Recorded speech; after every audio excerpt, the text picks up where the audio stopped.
Dnes to vidím na maximálku. Čo si ju naložím hneď na prvú sérku? A prečo nie?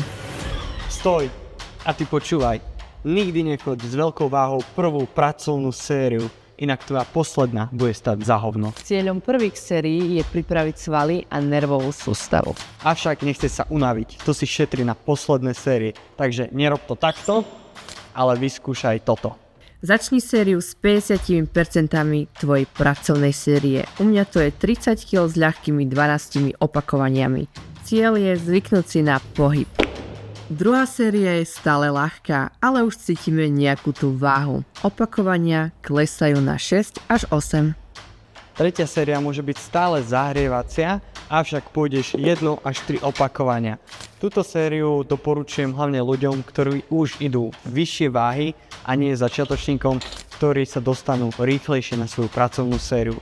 Je to zbytočne pre vás hromadenie únavy. Až teraz som pripravená, moje svaly sú zahriaté a viem, že moja pracovná séria bude na 100%. A pointa je, neunavuj sa na zahrievacích sériách. Maximalizuj svoje úsilie na pracovných a pre viac tipov nás sleduj.